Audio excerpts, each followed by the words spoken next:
before honey, as far as like knowledge base. So I just got introduced to mead through honey, but not as a beekeeper. Okay. Just the varietal honeys.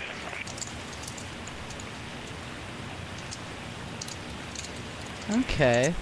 And now I mean, you guys doing all session meads, or I noticed you said a lot about draft. I'm assuming that you also have some corked stuff as well. If you're selling on Vino Shipper, you must. But what's your balance between corked meads and your draft? As far as volume, yeah. Go ahead, Eric. Yeah, when we first started out this business, our original business plan, we were expecting the established market to sort of carry us, because we said, well, not a lot of people know about mead, so the people who do are the people who go to the Ren Fair, so maybe they'll buy this cork stuff. And fast forward a couple of years, and here we are in like 95% of what we're producing, or over 90% of the volume that we're producing is for draft. It's kegs and bottles and eventually cans.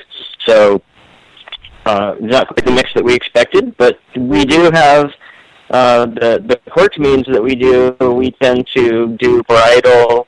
We use all varietal honey, and from featuring different areas of the United States, and those are the ones that are available on Vino Shipper, but also you can get our draft meads are available in bottle form through Vino Shipper as well. Oh, nice.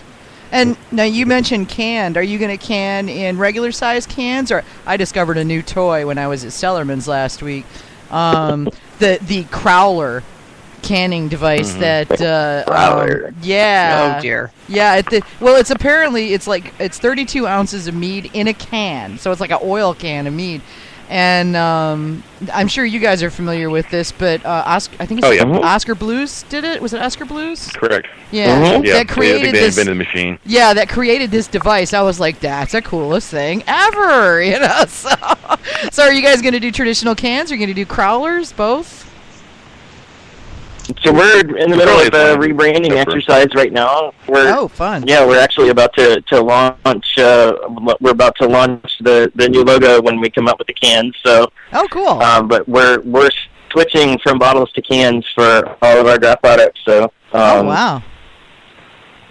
Yeah, it's going to be a big change for us. But it's really a recognition of the fact that the craft beer market is our biggest consumer, and you don't get to pick your winners, and we found what sold best, and being in Texas, like Mike said, it's hot most of the year, so it's really not that big of a surprise that it really took off. Yeah, no, it's not really, and I see more and more of this going on, and it makes, to my mind, I mean, I'm a marketing person, so I look at it from that perspective. What I see is the accessibility of a canned mead, It's I could go pick up a 6-pack of mead and take that with me to the lake, and that's really cool. Whereas taking a bottle may or may not be optimal because glass breaks. Plus bottles are, they're tall. I mean, my coolers are not sized for wine bottles. My coolers are sized for beer bottles. And also, uncorking a whole bottle of wine it's kind of it's a commitment. It's intimidating, yeah. As opposed to having having a can of something, it's a little more accessible. I really see where you're going with that, and that's really cool. Yeah. And the whole crowler thing is great, because then if you have a crowd, you can take your crowler with you. and all of your friends can enjoy your mead, But I mean, I like the from the marketing standpoint, I think that the can is gonna really kick the mead market to a whole new level. That's just my assessment based on what I've seen over the last 20 years of living inside this marketplace. I think it's going to change everything. I really do. I think it's going to be, like you said, more accessible for a lot of people, and that's really kind of the main goal, is to be able to let people go have fun at the same time, and not, like I said, having the glass bottle kind of prohibits some of your activities that some people are willing to do with glass bottles. Like they're heavy too, as compared to the cans. Can't take them to concert venues because they don't let you bring in glass. Right. Right. You don't need to find a corkscrew. Yeah, there's that. Yeah. Right. And also there's the aspect of wanting to make make mead, an everyday beverage, and Yeah. and that's something that the people, a couple of years ago didn't think of mead as an everyday beverage. I see more and more meaderies like us where this is now a staple. People are drinking mead after work on a weekday, and that's really what we're aiming for here. Now, are you guys also? Cool. I know you've got a lot of draft. Are you in bars and pubs around Austin then? Absolutely. In Dallas as well. Cool. And about to be, we're in San Antonio, and hopefully on the west side of Houston very shortly within the next few months. Nice. So pretty much all the major cities in Texas as of yet. It's a very large market, and trying to establish ourselves here and getting saturation is like letting people know, we're the local guys here in town, and it's been a very, very interesting adventure so far. As far as just educating people. It's a very important thing. It is amazing how big of a market Texas is. I mean, literally, it's like 1,000 miles, across the state. I mean, the halfway point between Houston and LA is El Paso. So we have a lot of territory that we can get our cans into where you're going to see us in North Carolina, unfortunately for you, sorry. But, we do have aspirations to eventually get there, and I'm sure we will. This is, Mead is, it's really intensely exciting to be part of the Mead movement right now because of the rapid growth in our entire industry, and it's definitely not slowing down. Yeah, it really isn't. In fact, it's picking up speed. Did you guys have any idea? It looks like we've got a caller. Hang on, I'm going to bring him into the call here. Hang on, I'm going to jump over and bring this guy into the call. Oops. Hi, you there? Yeah, I'm here. Okay, hang on a second. I'm trying to get you added to the group call. It's not cooperating. Okay.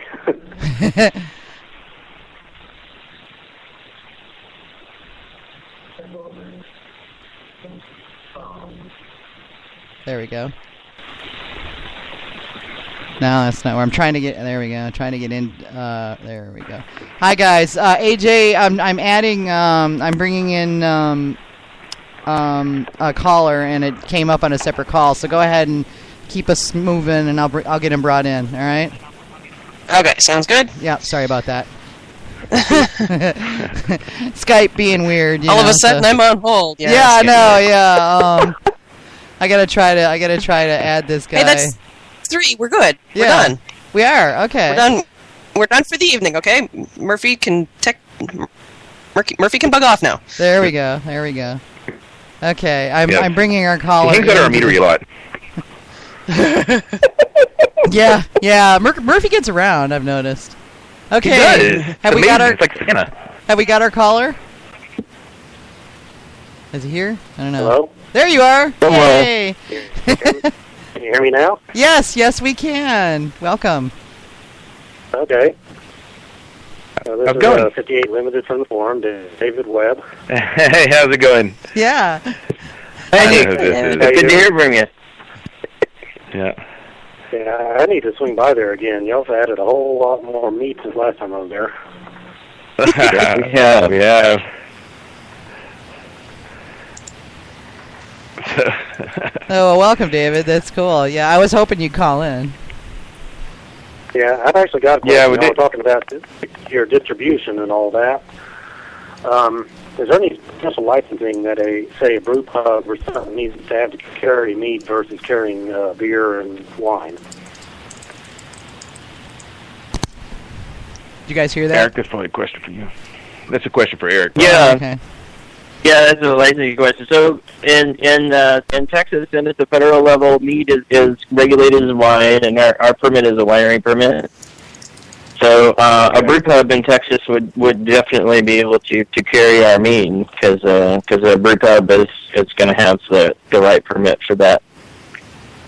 Okay, great. We've got a new brew pub about to open down here in southeast Texas, and I've got these guys really interested in meats and stuff, and if we could find a way to get a couple of your kegs down here, I'm going to try to do it.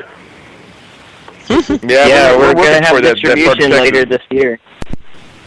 Mm-hmm. See what? Our distributor is actually in the process of growing too, so we'll be growing together. So we don't know time frame wise what that's going to look like, but hopefully soon. Cool beans. That'll be I'll tell the guys, cool. and we'll try to do what we can from our end. Great. Awesome. That's really neat. Yeah, I mean, you guys are growing so fast. In my mind's eye, I see, 6-pack cans of mead right up in the cooler section with the beers and the ciders now, I mean, I think that would be really great to see. Instead of, stuck back in a dusty corner with the weird champagnes and other things that they tend to put wine with in grocery stores. I mean, that, I think, will be when we've really arrived, is when you start seeing it, regularly. Seeing it beside the coolers instead of with the wines. Yeah, I think... For the session meads, anyway. Yeah, because, I mean, you find meads and wines... Positioning on the store shelves is... Yeah, on the store shelves. Normal store shelves. Not like I have to hunt down a specialty store to find the store shelves, but like your local Harris Teeter, Piggly Wiggly, or Kroger's or whatever, and say, yeah, I'm going to run down to the Kroger's and get me a 6-pack of mead. That's when I know we will have arrived, Yeah, absolutely. And one of the nice things about distribution is, the distributor, that prime real estate in the store, one of the reasons a lot of the wineries aren't in there is because they're not going through a distributor, and they can get you a bunch of better placement in the store. But I do have to say, I mean, I was really surprised these Texas grocery stores down here and these other retail outlets, how receptive they've been, because we went to them and we said, hey guys, this is technically wine, but we want to market it as beer, and they were willing to work with us, and they put us right alongside the beers from the beginning, and I think that's been one of the keys to our success. Is being willing to educate, not only the end consumer, but also the retailer, because, they don't necessarily know what to do with mead either. No, they really don't. And having a distributor who will work with you is huge. I've heard that over and over again from meaderies, that, having a friendly distributor who is, looking to help you grow your business to help them grow their business is a big deal. It's pretty key. Yeah, it is, yeah. And unfortunately, there are a lot of distributors that kind of put us in the, they set us over here and say, yeah, well, you guys just wait till the grown-up people get done talking, kind of thing. Yeah, I mean, it really is. I mean, they treat us like red-headed stepchildren, but at the same time, I think that's starting to change. It's starting to turn around. I would imagine craft beer was treated like that once upon a time too. Probably, yeah. I wasn't. Oh, sure, absolutely. Yeah, I wasn't involved in the craft beer world at that point in time, but I'd be willing to bet you it was much the same thing. So we're just having growing pains. But So yeah, because the end line is like we have the people that are actually drinking it, and then you also have another customer, which is the people buying it to sell that to people. That includes your distributor as well as if you're doing retail direct sales to a bar. And if those people are gun shy, because they, when you first try to go to them and it's like, hey, would you like to get this? And they go, no one's ever asked for that. Then you have your champions in the very beginning. And that was probably the hardest part for us, to find champion people that were our friends and believed in a local product that was totally unique, and they had it on. They just held on to a tap handle for us, and we were able to put it on. And slowly but surely, other people who were gun shy because no one ever asked about it, more people went to that bar, had it, then they start asking other places. But you have to make a very good product, a very repeatable product, in order for people to say, hey, I want this at your place. And that's getting those people to be on your side is a pretty interesting challenge, especially if their business is to, sell more of your stuff. But if it's hard for them to get traction on it, they don't know if it's a good thing or not. And that's really the beginning parts. It was very, very difficult for us to try to get into and dig us out of that hole in the very beginning. Able to do it, but it was definitely a superb challenge.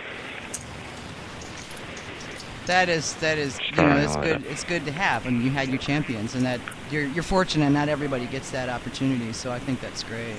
And did you guys? Oh yeah, absolutely. Did you think it would take off like it has when you started? Did you plan for that, or was that a surprise? What's he saying? Expect the worst, plan for the best, expect the worst, that kind of thing. So, I'll be the optimism side of things. Like, if we do this is a totally possible, real thing. It's not some fantasy, but it's going to take a lot of work and a lot of directed action in order to get through very complex projects of ours in order